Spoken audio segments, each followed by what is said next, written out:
Hi guys, open natin itong Potato Corner Poco Plushie na may magnet pin na I got from the TikTok shop. So tara, let's go.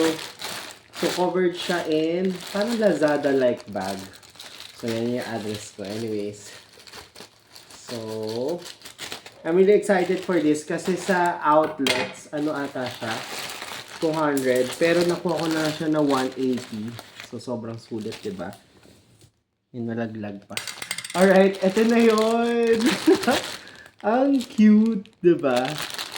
Sobrang cute. Ayan. So, parang may instructions pa on how to use it. Ang cute. Para siyang Happy Meal or Jollibee Kids Meal. Ayan. Ang laki niya guys comparing to my hand. So, parang kasing laki na rin na hand ko. Ayan. So, the first thing is you need to insert the magnet under your shirt. Tapos, place Poco on your shoulder. Yun lang. Ganun lang kadali. So, without further ado, buksan na natin. Of course.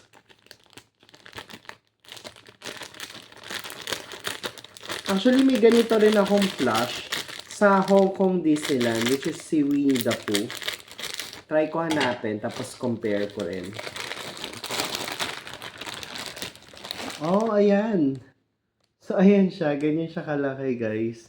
Ang laki. I like it kasi it perfectly depicts yung mascot ng Potato Corner. Tapos, guys, ang adorable nitong apat na hair. Parang sa lingket-ket na buhok. Ang strong ng magnet yung magnet niya may branding ng Potato Corner. So, ilalagay niyo siya sa gilid, yan, or sa loob ng t-shirt or polo.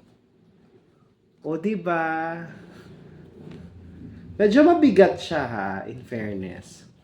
Yan, para siyang, pero madali siya malaglag. So, dapat talaga strong yung foundation. Sorry, ayan, nakita nyo pa chan ko. Okay, so pasok natin siya ulit. Ang funny naman ito. Okay. Ayan, so parang maganda lang siya for aesthetic. Ay, actually madulas kasi yung damit ko. So, parang pili kayo ng damit na hindi gano'ng kadulas. Yun. Potato Corner. Ang cute. Try natin sa sombrero. Hold on. So, ito naman, yan, lalagay natin yung magnet sa loob. Yan. O, yun nga. Pwede nga siya. O, diba? Like, pwede mo ilagay si Poco sa taas. Ingatan nyo lang, guys. So, for my honest review on this, actually okay siya. Sobrang cute. And for the price, kasi sa Hong Kong Disneyland, mga alos 500 plus.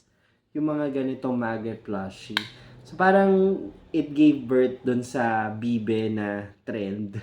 Pero, eto for me, okay na okay siya for the price. Pero, parang for the size, since malaki siya, madali siyang malaglag. So, yun lang yung ko. Ingatan niyo lang siya pag nilalagay niyo siya somewhere. Kasi madali nga siyang mag-dangle down or ganyan. Pero for the price, sulit na sulit ito. So, yan. So, click on the link on the bio or in the comment section. Follow for more reviews.